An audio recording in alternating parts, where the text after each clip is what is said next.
चलो रोल करें। हाँ करो। ओके। राज रंजीत साहब, आपका जो राजमहल आप बना रहे थे पटना में, वो राजमहल करीब 20 मिलियन व्यूज का एक पूरा का पूरा बड़ा सा इमारत बनके तैयार हो चुका है। तो कुछ कहना चाहते हैं इस मौके पर? नहीं, इसके लिए तो मैं तमाम हिंदुस्तान के जितने भी दर्शक हैं सभी लोगों को कोटि कोटि आभार, धन्यवाद। और हिंदुस्तान के बाहर जो विदेशों में भारतीय रह रहे हैं उन सभी को भी स्पेशल रूप से बहुत बहुत थैंक्स। क्योंकि जो हमारे पास रिपोर्ट्स आ रहे हैं यूट्यूब से, OTT प्लेटफॉर्म से, मेटा से, तो हिंदुस्तान के हर राज्यों में इस गाने को देखा जा रहा है। हर राज्य से रील बन के आ रहे हैं और हमें लगा था कि यूपी बिहार में बहुत ज़्यादा पॉपुलर होगा। ये यूपी बिहार के साथ साथ हिंदुस्तान के हर राज्य में, ये महाराष्ट्र हो या पंजाब या राजस्थान हो या उत्तराखंड, सब जगह ये गाना पॉपुलर हो रहा है। सब जगह से रील्स बन के आ रहे हैं और तमाम हिंदुस्तानियों ने इस गाने को अपने दिल से लगाया है। अपना प्यार, अपना आशीर्वाद एक नन फेस लड़के पे बरसाया है। ये हमारे लिए जीवन भर हम उनके आभारी हैं। और जो 2 करोड़ से ज़्यादा लोगों ने अलग अलग प्लेटफॉर्म पे इस गाने को सुना है, देखा है, सब लोग अपने अपने घरों में, ऑफिस में, कार में, फैमिली के साथ बजा रहे हैं, एंजॉय कर रहे हैं, रील्स बना रहे हैं। तो इसके लिए दर्शकों का बहुत बहुत धन्यवाद कि आपने मुझे इस काबिल समझा, मेरे गाने को आपने इस काबिल समझा कि आपने इतना प्यार, इतना आशीर्वाद दिया। क्योंकि गाना रियली में बहुत बड़ा गाना था। बोलो खुश होगी जाने तू कितना में, राजमहल बना दूं पटना में। और गणेश आचार्य जी इंडिया के सबसे बड़े लीजेंड कोरियोग्राफर, उन्होंने इस गाने को डायरेक्ट किया था। हमारे को स्टार युक्ति कपूर हमारे साथ थी। मैं उसमें मेल एक्टर का कैरेक्टर कर रहा था। अमित मिश्रा साहब ने इसमें अपना साउंड दिया, प्लेबैक किया है। कल्पना पटवारी जी स्वर कोकिला है, उन्होंने अपना स्वर दिया है। तो बहुत अच्छी ऑडियो, बहुत अच्छी वीडियो बनी है। कुणाल मिश्रा यूथ के अभी नए उभरते म्यूजिक डायरेक्टर हैं, इन्होंने अपना म्यूजिक दिया है। आर्यन मेहताब ने इसके गाने लिखे हैं। तो कुल मिला के गाना बहुत ही अच्छा बना हुआ है और दर्शकों ने उम्मीद से ज़्यादा within a week, within a 10 days, 18 जून को गाना रिलीज हुआ था शाम में, और आज 28 और 29 तारीख को 2 करोड़ से ज़्यादा लोगों ने इस गाने पे जो प्यार बरसाया है वो बहुत बहुत ज़्यादा हमारे लिए हेल्पफुल है, थैंकफुल है। और उसके लिए हम कोटि कोटि आभार और धन्यवाद देते हैं। एक दिन में करीब 1 मिलियन से ज्यादा लोगों ने, 10 लाख से ज्यादा लोगों ने देखा। उसी एवरेज के हिसाब से 10 दिन में करीब 20 मिलियन लोगों ने इसे देखा हुआ है। मैं चाहता हूँ इस मजे को जरा डबल किया जाए। आपके साथ कुणाल मिश्रा जी हैं जो आपके संगीतकार हैं। हम सब लोग मिलके क्यों ना गाएं एक बार, खुश होगी बोलो खुश होगी सोना तू कितना में, राजमहल बना दूं क्या पटना में। बोलो खुश होगी जान बोलो कितना में, राजमहल बना दूं क्या पटना में। क्या बात है सर। तो आपका राजमहल के लिए ढेर सारी शुभकामनाएं, बधाइयां। राज भाई, जैसा कि हम पहले भी बात कर रहे थे कि आपका नया म्यूजिक लेवल है हर्ष म्यूजिक रिकॉर्ड्स।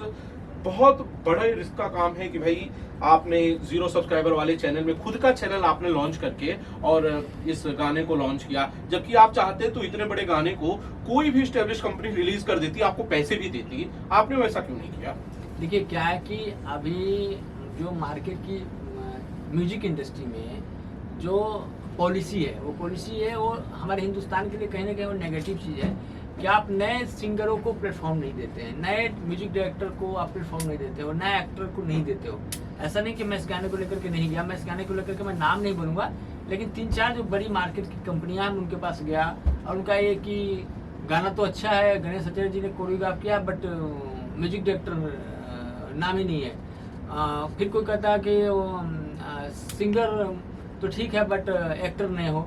तो मतलब कुल मिला के मार्केट में है कि सपोर्ट नहीं है कि टैलेंट को आप नहीं आने देना चाहते हो। चाहे टैलेंटेड एक्टर हो, एक्ट्रेस हो, म्यूजिक डायरेक्टर हो, लिरिक्स लिखने वाले लोग हो, आपका एक अपना साठगांठ है कि हम इतने ही लोगों को लेकर चलेंगे, इतने ही को लेकर चलेंगे। और आप कहीं ना कहीं हिंदुस्तान का टैलेंट मर रहा है। एक से एक टैलेंटेड लड़के हैं, एक से एक टैलेंटेड लड़कियां आज भी स्टेशन पे घूम रहे हैं, आज भी बाजार में धक्के खा रहे हैं। और जो टैलेंट है जो हिंदुस्तान के दर्शकों के सामने चाहिए, और हिंदुस्तान के दर्शकों ने एकदम स्पष्ट मैसेज कोरोना के बाद, लॉकडाउन के बाद जब से OTT आया है, डिजिटल क्रांति हुई है, 140 दर्शकों ने स्पष्ट मैसेज कर दिया है सारे प्लेटफॉर्म्स को कि हमारे सामने कोई स्टार नहीं चलेगा, हमारे सामने कोई बड़ा स्टार नहीं चलेगा, हमारे सामने सिर्फ और सिर्फ कंटेंट चलेगा। आप कंटेंट लेकर आओ, हम आपका स्वागत करेंगे। और हिंदुस्तान ने अभी सारे मेकर्स ने प्रूफ भी किया है कि नन फेस वाले लड़कों को लेकर फिल्में बनाई गई हैं, नन फेस को लेकर OTT प्लेटफॉर्म पे वेब सीरीज बनाई गई है, सुपर हिट हुई है। पंचायत देखिए कितना बड़ा एग्जाम्पल है इसका। तो एक म्यूजिक इंडस्ट्री को भी समझना पड़ेगा कि आप इसके बड़े के नाम के आड़ में आप जो टैलेंट को खत्म कर रहे हो, टैलेंट को आप मार रहे हो, कि आप टैलेंट को आने नहीं दे रहे हो, तो ये कहीं ना कहीं गलत है। जिस तरह सुशांत सिंह राजपूत जी के निधन के बाद पूरे इंडिया में नेपोटिज्म को लेकर बहुत बड़ी भयंकर बवाल हुई थी, और तो कहीं ना कहीं इसके बाद सुधार हुआ। एक बार म्यूजिक इंडस्ट्री में भी इस पे पहल होने की जरूरत है कि म्यूजिक इंडस्ट्री की जो पॉलिसी है कि आप भाई अच्छे गानों को क्यों नहीं लाओगे। तो मैंने देखा जो भी इनकी पॉलिसी मुझे अच्छी नहीं लगी, तब मैंने कहा कि मैं अपना चैनल लाऊंगा और मैं हिंदुस्तान के किसी भी राज्य का, किसी भी जाति, किसी भी धर्म का लड़का होगा, लड़की होगी, अगर उसके अंदर टैलेंट होगा तो हम उसको प्लेटफॉर्म देंगे। और चूंकि मैं देने के लिए तैयार हूं, लेकिन लोगों को कैसे विश्वास होगा कि ये मुझे प्लेटफॉर्म देंगे, तो मैंने सबसे पहले अपने आप को डाला कि 40-50 लाख का गाना है गणेश चतुर्थी जी का किया हुआ, और एक बहुत बड़ा रिस्क था हमारे लिए एज ए प्रोड्यूसर भी, एज ए एक्टर भी। और मैंने गाने को लॉन्च किया है कि मैं चाहता हूं कि जितने बड़े घरों के दरवाजे टैलेंट के लोगों के लिए बंद हो गए हैं, उनको यह समझ में आना चाहिए कि हिंदुस्तान के जनता का स्पष्ट मैसेज है कि 0 सब्सक्राइबर हो या 1 करोड़ सब्सक्राइबर हो, गाना अच्छा होगा, कंटेंट अच्छा होगा, 10 दिन में 2 करोड़ लोगों का प्यार मिलेगा।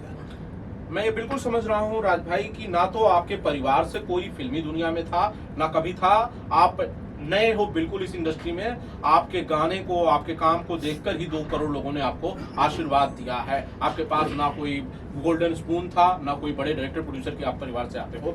सवाल ये भी है कि आप इससे पहले 2018 में आपने एक फिल्म की थी, पहली नजर को सलाम। मुझे याद है कि मुंबई के एक होटल में बहुत बॉलीवुड के बहुत सारे स्टार्स आए थे, भोजपुरी सिनेमा के स्टार्स आए थे। उसके करीब 7-8 साल बाद आपने वापस कम बैक किया। 6-7 साल का गैप कैसे हो गया? नहीं, मैं 6-7 साल का गैप इसलिए लिया था कि जब मैं 2018 में फिल्म बनाया था, तो फिल्म तो मैंने बहुत अच्छी बनाई थी, लेकिन क्या कि रीजनल सिनेमा में पॉलिटिक्स बहुत थी, है ना, और कहीं ना कहीं उस पॉलिटिक्स का मैं भी शिकार हो गया था।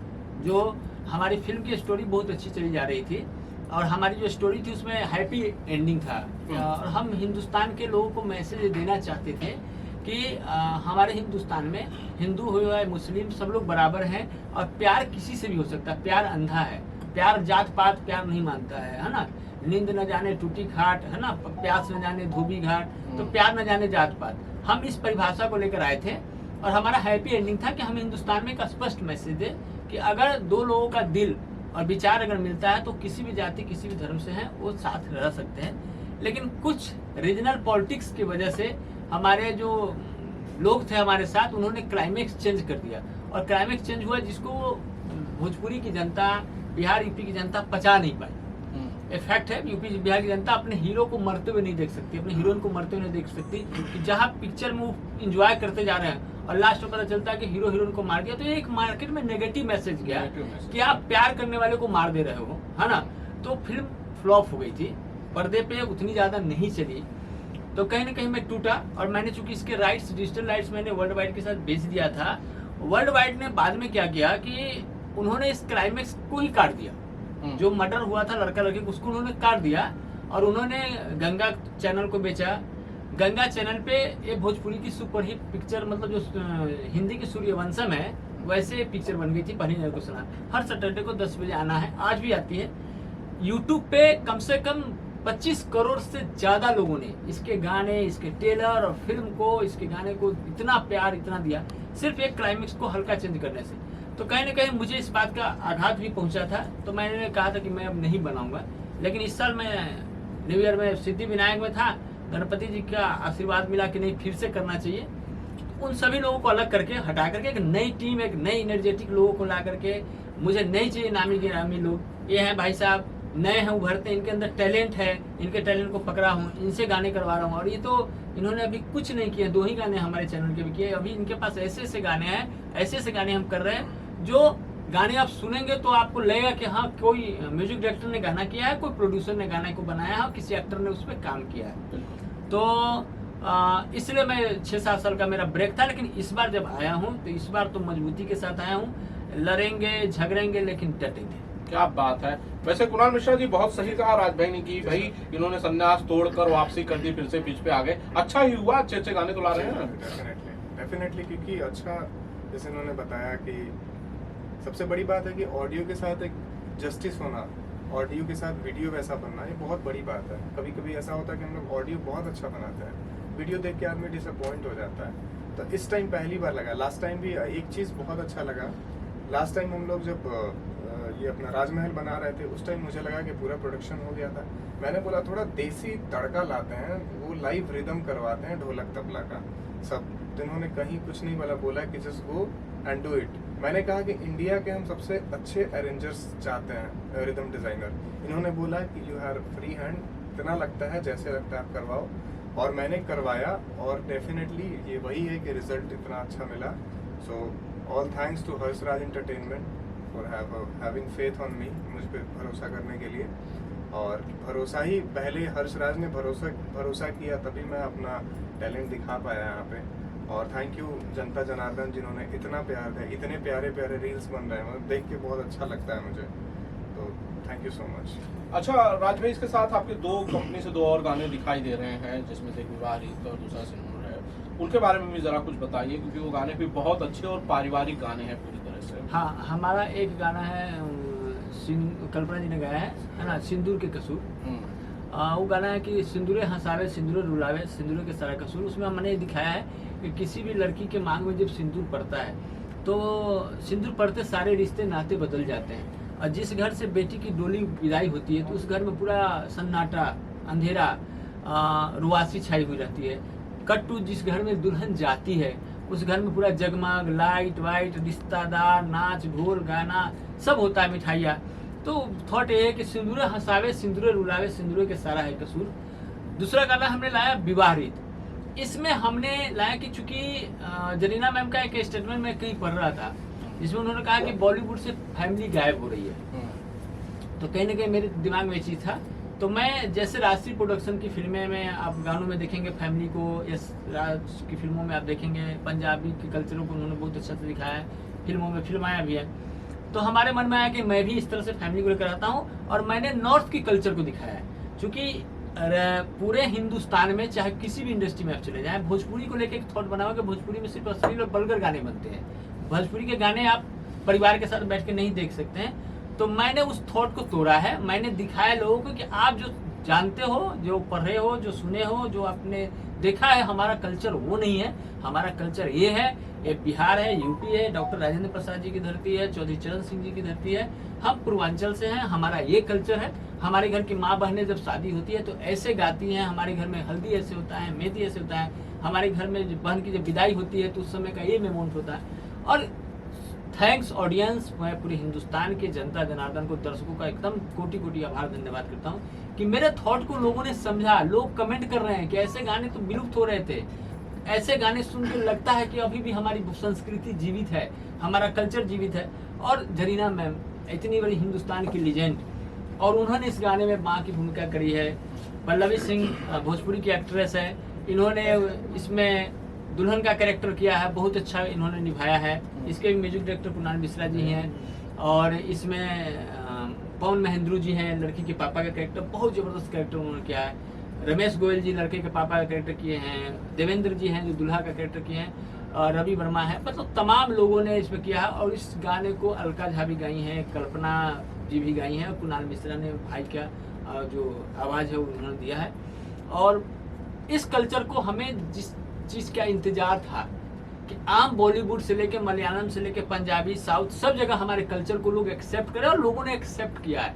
हमारे पास जो कमेंट आ रहे हैं, लोगों के फोन कॉल्स आ रहे हैं, लोगों के रिव्यू आ रहे हैं कि आपने मस्त गाना बनाया है, बहुत अच्छा गाना है। बहुत दिन बाद लग रहा है कि राजश्री के गाने देख रहे हैं, एक अच्छी हिंदी फिल्म का गाना देख रहे हैं। तो ऐसे हमने किया है। आपके गाने की हीरोइन भी है सनी जी, इनको भी हम इनवाइट कर लेते हैं। सनी शिफ्ट करना होगा सनी के लिए, नहीं चलिए, आएगा, प्लान आ जाएगा।